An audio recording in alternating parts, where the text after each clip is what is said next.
Every opportunity that I get, Stephen A., I make the most of it, and I make sure I have fun while I'm doing it. Let's stay right there because obviously you've got a game show coming out. It's called Go Big. I want you to talk about that a little bit and a lot of other things that you're doing. Just enlighten us all of what's going on in the world of Snoop Dogg right now. Well, the Go Big show just debuted on TBS. It's a show where we have extreme, contestants come on there and show their talents and do stunts and tricks and all types of things that, more circus style things brought to you on a television screen. And you got great judges like myself, Rosario Dawson, Jennifer Nettles, Cody Rose, and then we got a host like Bert Kreischer, who's a hell of a comedian. And he's one guy who knows how to, keep the show rocking and rolling. Also, I'm working on an album right now with Ice Cube, Too Short, and E40 called Mount Westmore. We're in the process of finishing that project and putting that out in a couple of months this year, just to bring the West Coast rap game back to where it needs to be. When you talk about some of these things that you're doing, obviously it's very exciting. You alluded to bringing fun, laughter, just a good time to the world. We obviously desperately need that in this particular moment in time. But knowing you the way that I do, you've always had a bigger vision per se. You've never been one to want to be pigeonholed and marginalized in any way. Can you enlighten our audience about what your vision has always been about you and how it's really developed over the years into what you've become today? Well, the vision that I see myself being in as a fun guy, a teacher, a mentor, a father, a husband, a grandfather, a friend. But all of these titles have been grown into. I had to grow into these titles because I wasn't none of that in the beginning. I was just a young, courageous rapper who was, happy to be in the rap game. And then once I learned how to master me and how to learn myself and how to love myself and how to give more love and how to erase the hate by putting love in the air, that helped me become a better person, better father, better human being, better leader, better football coach, just a better person in general. And I attribute that to just being one who wants to show love and give love despite all of the negative that's in the world. You can't match negative with negative. You got to be smarter than that, and you got to be one who chooses to put peace and love in the air. And that's what I've been able to do.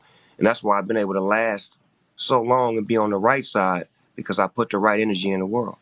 I'll ask you about the advice that you would try to impart upon the world at this particular moment in time, only from this perspective. On so many occasions when we're talking about sports, when you and I rap about sports, you ain't just talking about the stuff that happens on the court of play or on the field of play. You might point out how guys need to know how to way to maneuver themselves through the terrain of this world, the corporate America world, the sports world that obviously involves corporate America. Some of the pitfalls that you see guys suffering through and suffering from, you want to impart words upon wisdom of them throughout all of these times we've talked about these things. As you look at the sports landscape today, particularly in the aftermath of social justice issues and things of that nature having gone on over the last few months, what kind of words of wisdom would you like to give to the younger generation of cats out there who are still out there performing, playing, and trying to make more of themselves than they already are?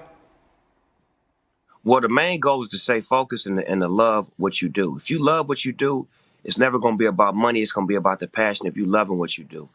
And the circle of friends that you have is going to be very important as well, because as you grow, you'll start to distance yourself from people who aren't on the same page as you, and some of them are family and friends.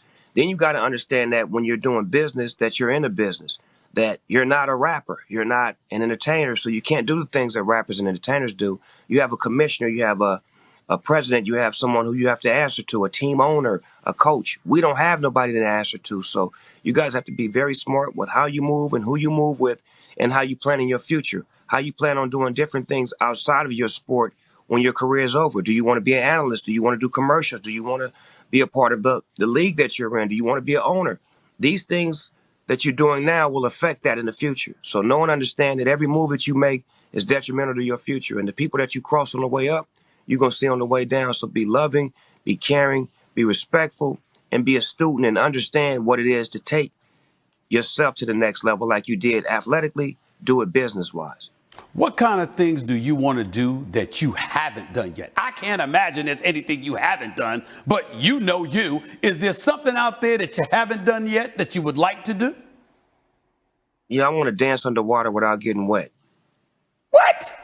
I don't understand that. What does that mean, Snoop Dogg? What does that mean? No, Stephen A., I'm just living life, man. Every day is a beautiful day. I'm so happy that my people are still alive. Both my parents are still here with me.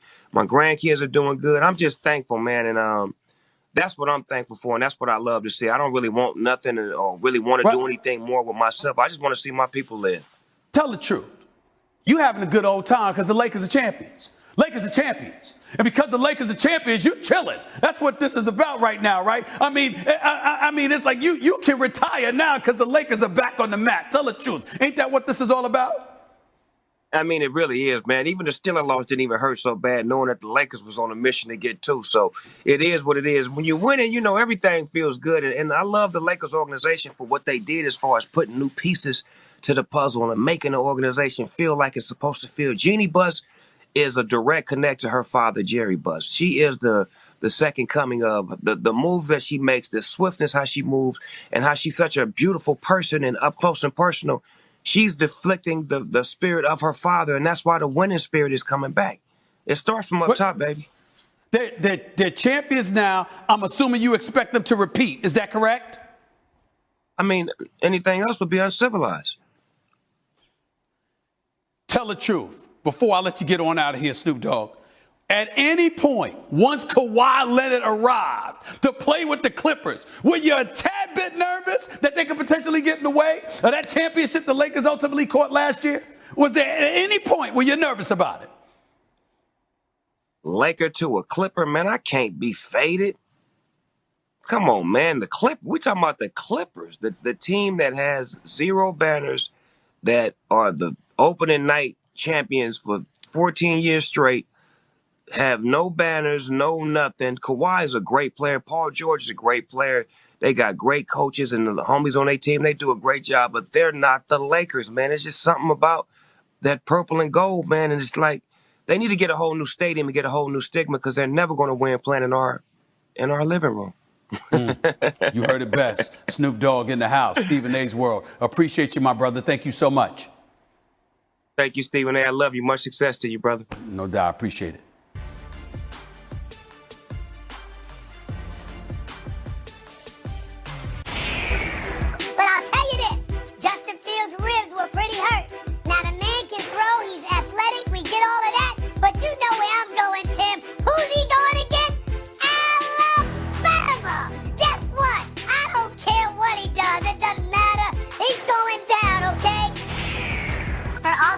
You just said, that's why I'm saying that Justin Fields has to have a huge game on Monday night, is because I do think Alabama is the better overall team. Now, baby, Stephen A., I saw you recently on First Take. You said it doesn't matter what Justin Fields does. Are you seriously here to change your mind now? Pick a damn side already and stick with it. You babies are so temperamental, man. I don't know what's wrong with y'all sometimes. I know what I said earlier, but guess what? I changed my mind. I'm entitled to change my mind. Justin Fields is a stud. I think he should be the number 2 quarterback taken in the NFL draft. Hell, the New York Jets should even think about taking him. If a guy's gonna go that high, I gotta believe in his talent, I gotta believe in his skills, and I gotta believe that he's gonna show up for a national championship game against Alabama. I gotta do that. Well, first of all, no, you don't have to do that. Secondly, you can stick to your point. You were on a debate show. What are you doing waffling and moonwalking like the late, great Michael Jackson or somebody? You can't do stuff like that. You talked about him beforehand. You didn't speak about him in that glowing fashion. What are you doing that now for? And bringing up the New York Jets? Really? That's your default position? What's that about? Oh, please. There you go again. So what? Listen, I'm entitled to change my mind, okay? Justin Fields is no joke. He is no joke. And Ohio State has been no joke. A matter of fact, I wish they had more games. I understand he's a little bit injured right now, but did you see the toughness? You see when he got hit by Skelski? Did you see him walking around with broken ribs? And still, he was balling. I believe in the kid. I believe in the kid, okay? I don't know if I do believe that you believe in him personally. Yeah, he showed some toughness. I get all of that. But they're talking about guys like Luke Wilson and Matt Jones might be a bit better than him. I'm tired of listening to you. You make me sick. You just don't get it. All you want to do is be right. The truth doesn't matter. You don't want to give perspective. You don't want to give the guy any kind of credit whatsoever. All you're stuck on is Alabama. I'm tired of it. I'm tired of it. Just be quiet. I'm sorry. I'll say it for you again. Alabama! You know they got this. I'm done. No, they got it. Alabama takes on Ohio State tonight at 8 Eastern, 5 Pacific, in the national championship game presented by AT&T. And for the 8th straight year, we're blowing our broadcast out with coverage on every single platform, TV, radio, and digital. So many ways to watch and listen to the biggest game of the year on the MegaCast. Welcome to Stephen A's World, coming to you live from the Seaport District, NYC, presented by Chase.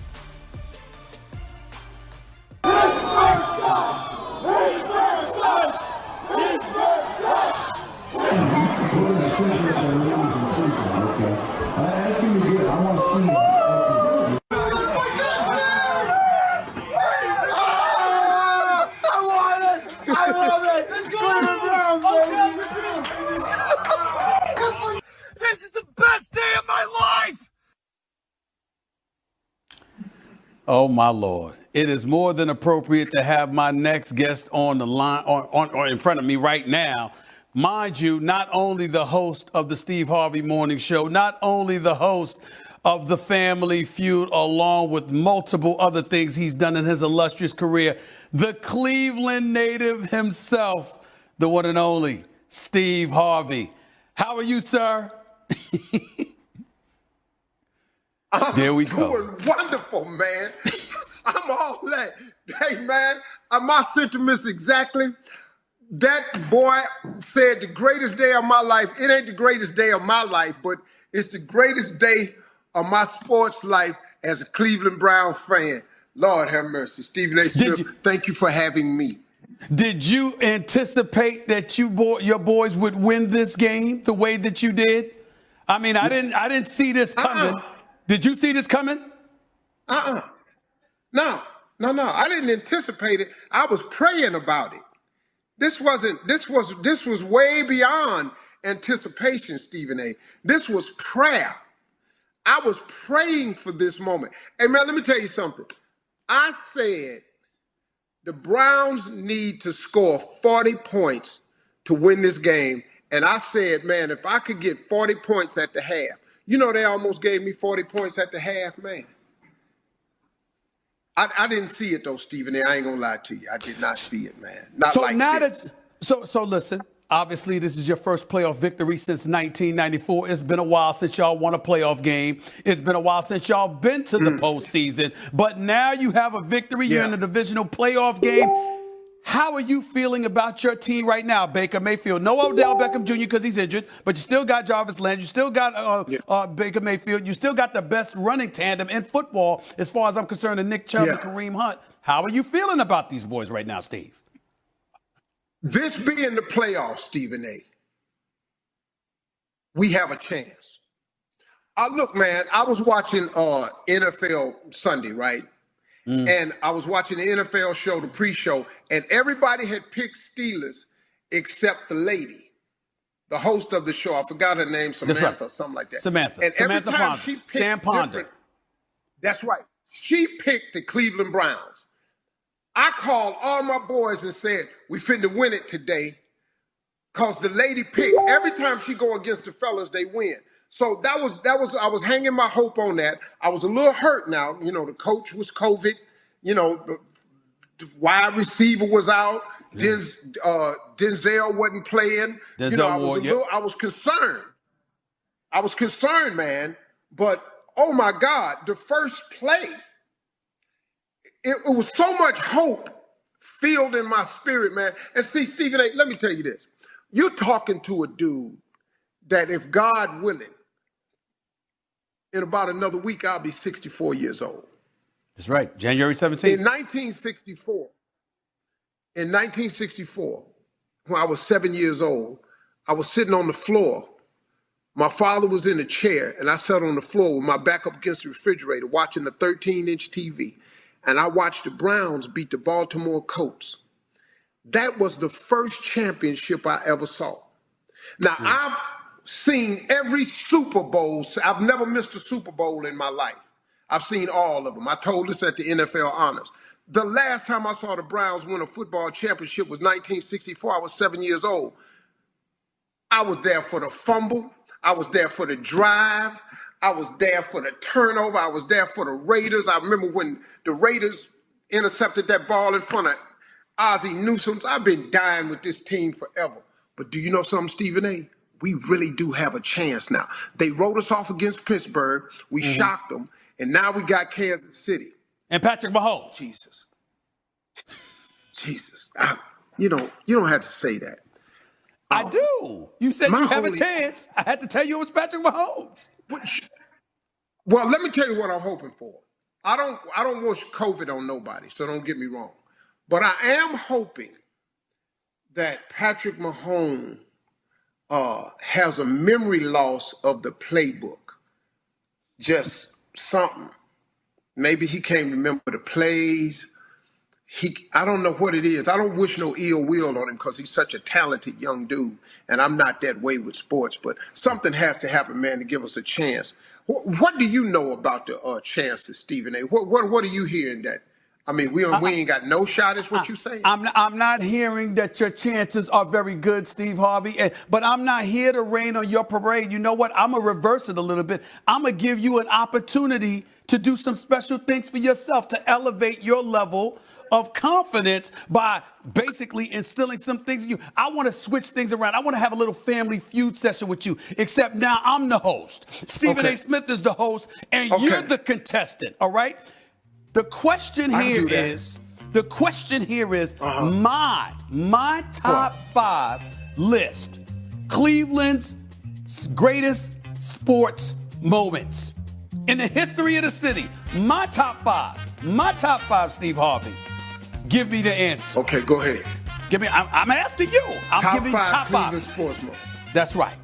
Keep going. Hands down, 64 championship, Baltimore Colts. The next moment. Nope. Okay, well, you ain't from Cleveland, no.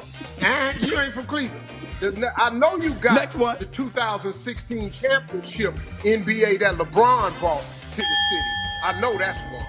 That's right. Okay. That's number 1. That's the number 1 answer. That's the number 1 answer.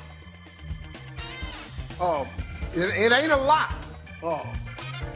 Maybe Go ahead. you can watch this. He finna go and throw this thing in the wall. Get that mess up out of here, man. That was LeBron. That was not Kyrie. That was LeBron, by the way. That is correct. You got. Come on. So Kyrie, give me another he wanted answer. Credit for that shot. Okay, I need to say this top sports moment. I think the Cleveland Indians run that they made for the pennant chase was another good one. Nope. That's incorrect. You suck, Steve. That's 2 strikes. You suck. You got 1 more. You One suck. more. We don't have a lot, though. What do you want us to do, man?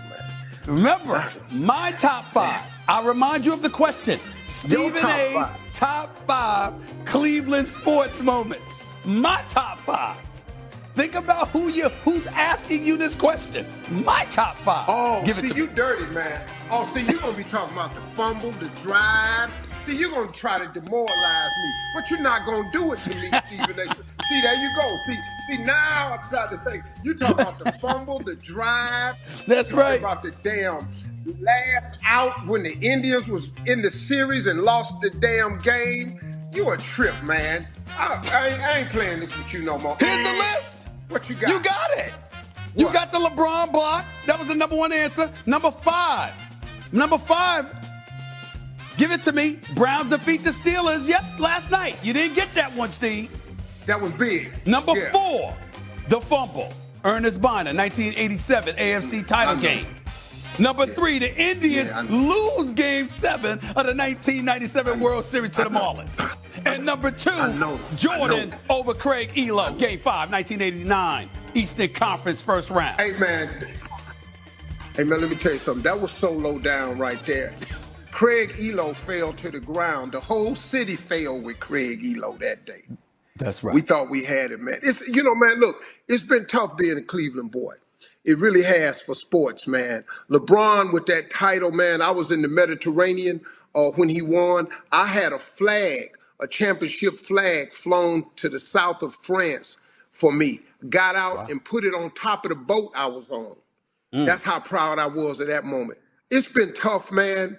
So I think people don't understand what it's like when you come from a city like Cleveland, and then not only that, you had to suffer through the bankruptcy, the river catching on fire, all this here. You know, you just failure after failure. But we tough people in Cleveland, though, man. We See, dogmatic tough. We got a lot of great stuff that came out of Cleveland. Drew Carey came out of Cleveland. Dean Martin came out of Cleveland. Tim Conway came out of Cleveland. Steve Harvey came out of Cleveland. that's right. LeBron James, the OJs is out of Cleveland. I can name you the doggone Levert and them, Gerald Levert and all them boys. Cleveland's some bad boys now. Make no mistake They said, about it. well, But you y'all know, are the bad, sports and world has y'all are been bad. But listen to me. Kansas City can be had. Baker Mayfield, the Browns running game is hard to stop. I feel that way. Now, there's nothing we can do with Patrick Mahomes and Tyreek Hill. There's nothing we can do with them. They gonna score, but they got to stop us. But a couple of tip balls, a couple of interceptions,